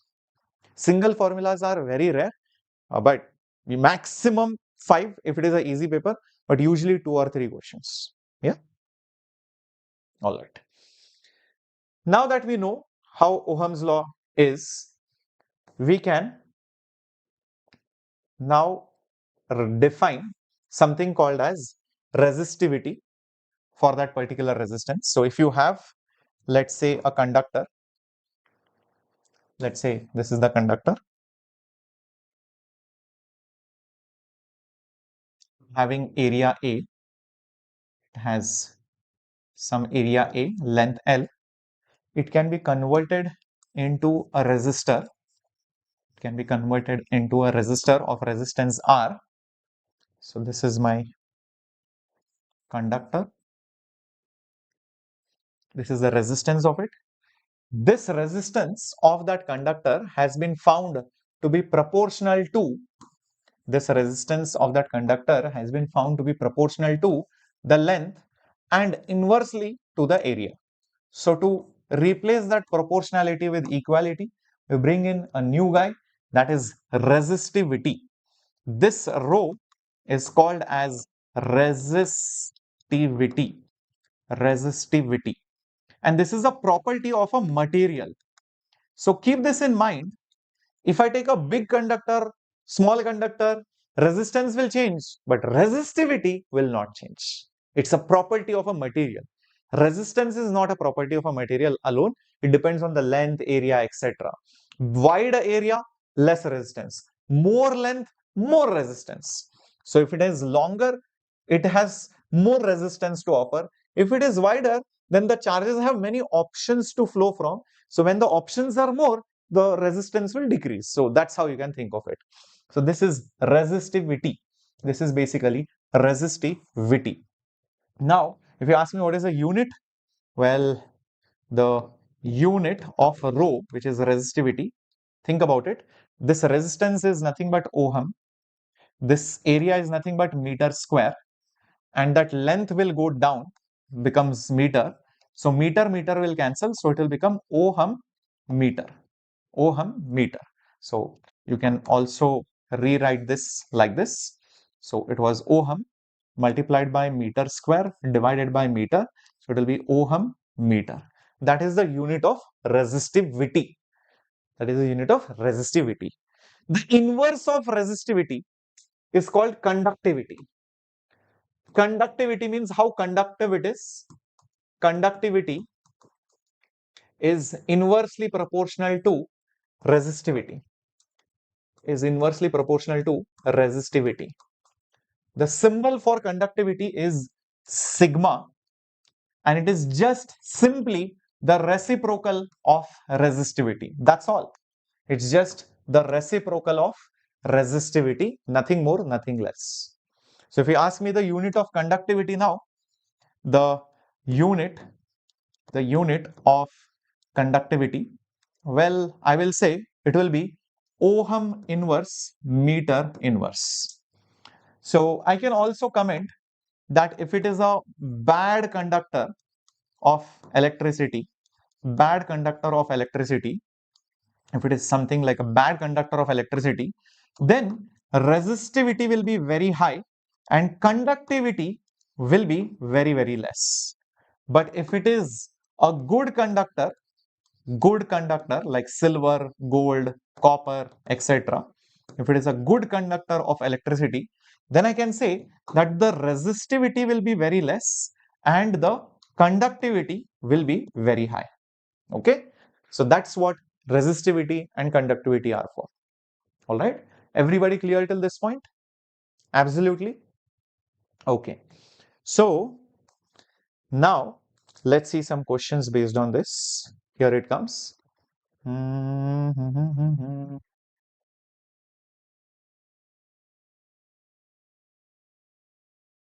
Let's see.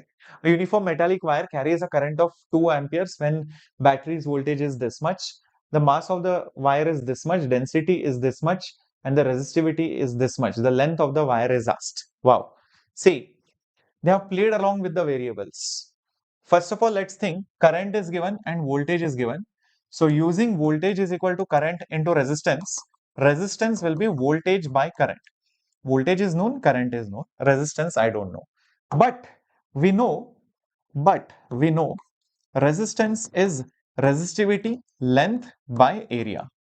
Somehow I can see that resistivity is given, length is asked, and area is not given. Okay, mass of the uniform wire is given and its density is given. Interesting. So the length is asked. So somehow can I write area in terms of volume, density, or something like that? I think so. See, density is mass by volume, and volume is area by length. Volume is area into length. So if I write what is area, area will be nothing but mass divided by density multiplied by length. Interesting. What if I substitute it over here? So first of all, this resistance over here is nothing but voltage by current.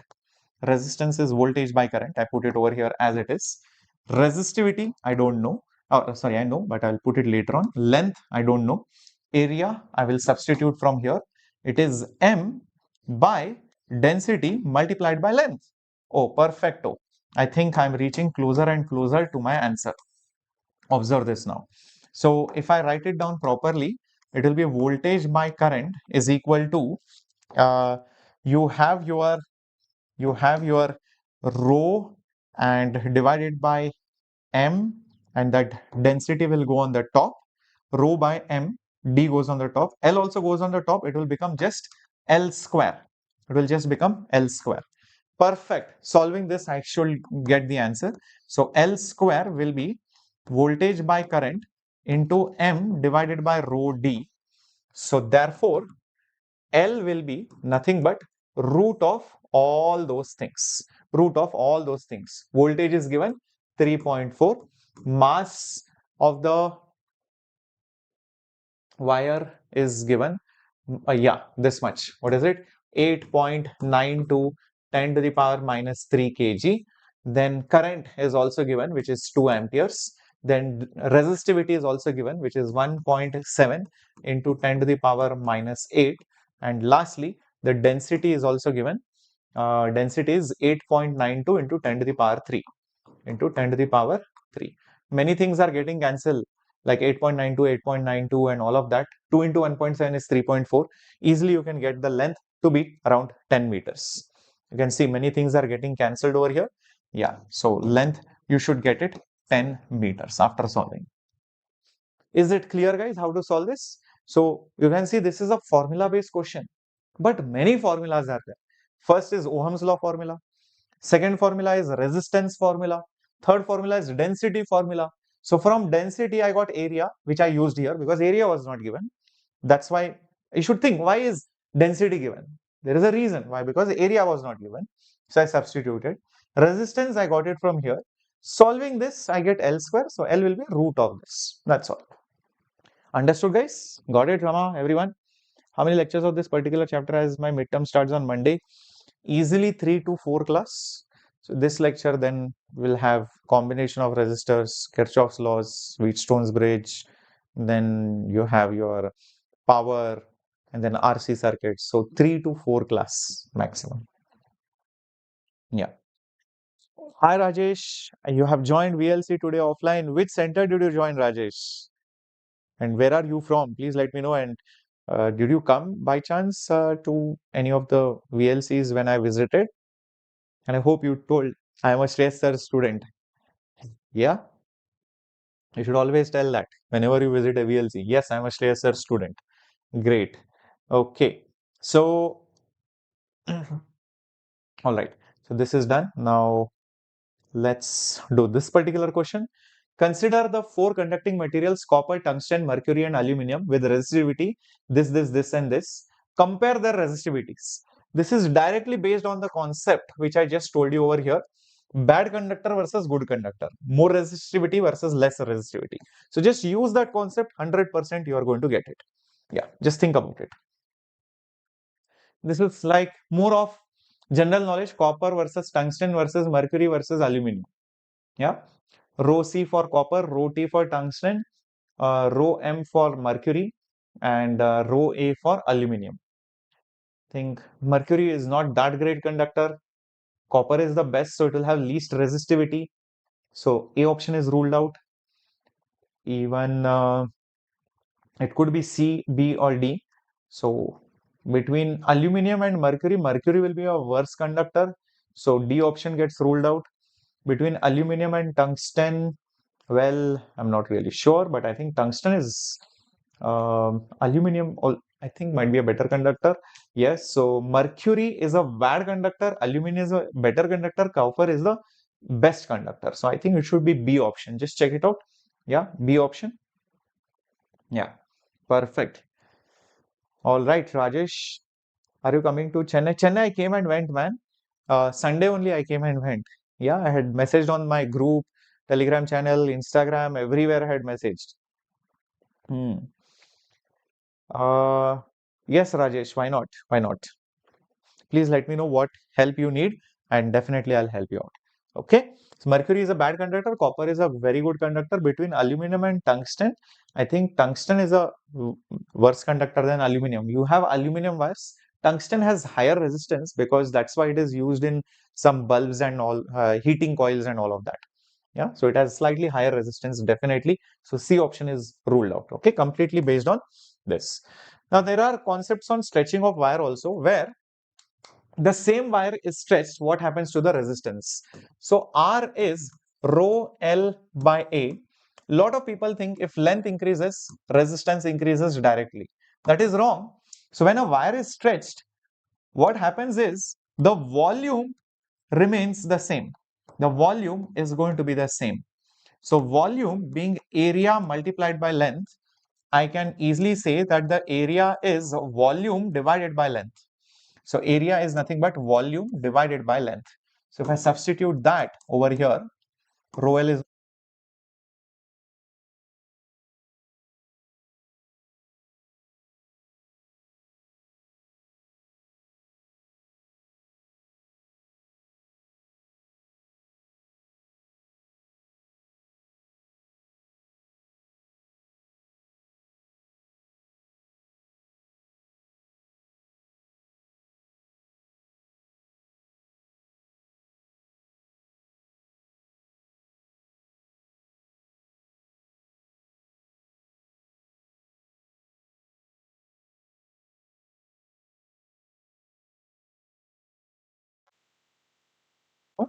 Can you hear me now? Can you hear me now? Okay, in case any of you missed whatever I said, sorry for the technical disruption. Whenever you stretch a wire, the volume will remain constant. So area into length, which is volume. So area will be volume by length. So if you substitute it in the formula of resistance, V by L, that L will multiply on the top as L square. So resistance is proportional to the square of the length, not directly proportional to the length, only in the case of stretching and compressing of wires. Okay. All right. Perfect. So talking about this previous year question, the wire of resistance is drawn out so that its length is increased by twice of its length. Okay, so this is the question directly based on this particular concept. Same concept. So let's see if you can solve this. Earlier, imagine the wire had some length. It has been increased by double of its length, meaning lot of people think the length has been made 2L. That is one another mistake. Read the question. The length is increased by twice of its length. So it has been increased by, this is that increased by double of its length. So the actual length will become 3L. So original length was L. It is not increased to. If it was increased to 2L, then the total length will be 2L. If it is increased by something, then original length plus something. It is increased by an amount. My weight is 70 kg. I increase my weight by 20 kg. By 20 kg, I increase my weight means my final weight is not 20 kg. It is 70 plus 20. Got it? So a lot of students make this mistake. So resistance being directly proportional to L square. So R1 by R2 will be L square by 3L square. So this will be nothing but 1 by 9. But this is nothing but old by new resistance. The question says new resistance to original resistance. So R new by R old will be 9:1, which is option number A. Those students who will commit a mistake, they will say 4:1 because many people will think it is 2L and 2 square is 4. Many people will make that mistake. Absolutely clear? I'm showing this as a proof how JEE paper setters are playing with your mind every single time. Now that we have understood resistance, it's good time we go back to our questions which we had left over here. And I told you I will solve it for you over here. For example, this one, here. Yeah, over here. Notice over here, what will happen is, in this particular question, the voltage was the same. Okay, the voltage was the same. But what happens to the drift speed was asked. So I have an idea that the current will change because the resistance would have changed. So looking at current is voltage by resistance, and resistance is rho L by A. So VA divided by rho L. As you can see, that resistivity will not change. It's the same material. Voltage is the same. Length is the same. Area has changed. So if the area has been made 2 times, it's obvious that the current is also made 2 times. So if the current also has to change, 2 times, can you notice both in the LHS and in the RHS, LHS increased 2 times, RHS increased 2 times. So the drift speed has no reason to change. So that's why it will remain the same. And hence the answer for this will be VD only. It will be just VD. That's it. It will not change. It's a beautiful question because a lot of students usually think the area is doubled, drift speed will become half, but they forget current will also change. So current is voltage by resistance, resistance is rho L by A, area doubled, so current will also double. Hence, cancelling on both sides, drift speed should remain the same. What a beautiful question. Yeah. Yeah. In this question, it is not based on stretching. It's a new wire of double the cross section of the same material. It's not that the wire has been stretched. Yeah, be careful. It's not stretching of the wire. It's a new wire of the same material. There is a difference. Yeah, great. It's Ria, when you are joining any of our pro batches, you get my entire video library of entire 11th and 12th syllabus. All the chapters I have taught of 11th and 12th physics, A to Z, mains plus advanced with PYQs and theory and concepts and practice questions. That entire videos you get with our pro batches or with our Sigma batch. Okay. I hope this is clear for 26 and 27. All right, sir. Sir, this is amazing.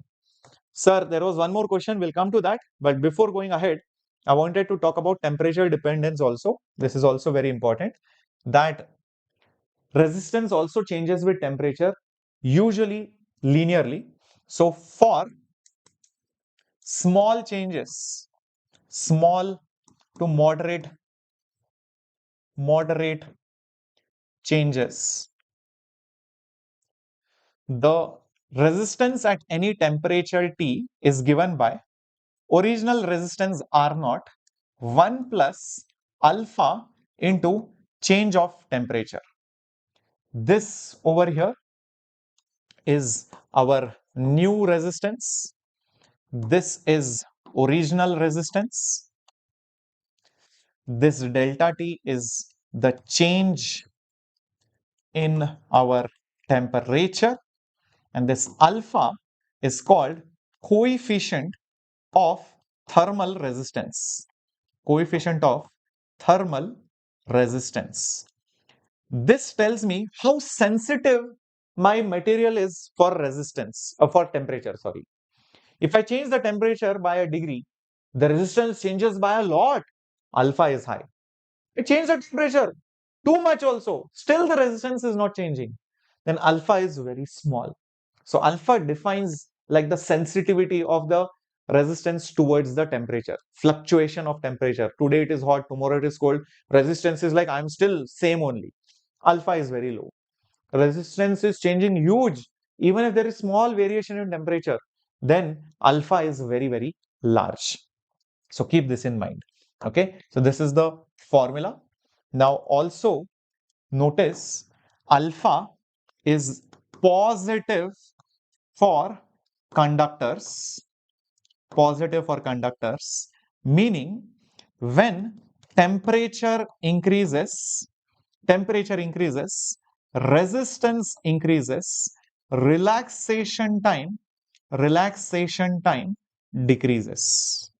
It kind of makes sense. When temperature increases, the electrons are more mobile, more thermal energy, they collide more frequently, so they are not getting enough time to relax, and because of which they face more resistance. But in the chapter of semiconductors, you will see alpha is negative for semiconductors. The reasoning will be told later on why it happens. It is because of band theory. So for semiconductors, when the temperature increases, the resistance decreases. So that's why alpha is negative for semiconductors. This is very important. This has been asked in the previous years as a direct statement based, theory based assertion reason, or statement 1 is true, statement 2 is false, those kind of questions. Okay, you will see it many times. Please keep this in mind. Is this clear? Okay, semiconductor reasoning we'll be doing later on, but for now just remember, for conductors, more temperature means the molecules are moving at higher speed. They will collide more frequently. They were colliding after 2 seconds, now they are colliding in half a second. So if they collide more frequently, they experience more resistance. So current will reduce, so resistance will increase. That's what the logic says. Okay, now the last one over here, resistance and resistivity. By our Ohm's law, we saw voltage is current into resistance. Therefore, voltage is current into resistance being rho L divided by A. Let's start shifting the terms. I will write length over here and I will place area below the current, leaving resistivity as it is. Voltage per unit length. Voltage per unit length. What is it? It is electric field. Current per unit area is current density. This is rho. So E is equal to J rho or rho J. So in the vector form, electric field is resistivity into current density. This is vectors. So this is also a very, very important formula. This is also a very, very important formula. E is rho J. E is nothing but rho J. Thank you so much. Yeah, ray optics will come later on. Ray optics will come later on. Okay, Funny, thank you so much for loving the classes. This formula, as you can see, we can use it over here. When we did this particular problem, where did it go? This one. The cross section was changing, current was same, current density was different, drift speed was different. What about electric field? Well, think about it. E is rho J. E is rho J. Rho is the same material. Okay, this particular thing is same material. J has obviously changed. So J, when it decreases, even electric field should decrease. So same logic like J. So if J is less, so here also electric field will be less. Okay, E is a rho J. Resistivity is a material property. It doesn't matter whether area is more or less. All right. What about mobility? Now for that, we can use this. Mobility is nothing but your drift speed by your electric field. As you can see from here to here, electric field has reduced and drift speed has also reduced. Both will reduce by the same amount. So mu will not change and that's why it will be equal. In fact, that was also the reason why in this particular question, the answer was C. Even if field changes, drift speed will change accordingly, but mobility is the same for a given material.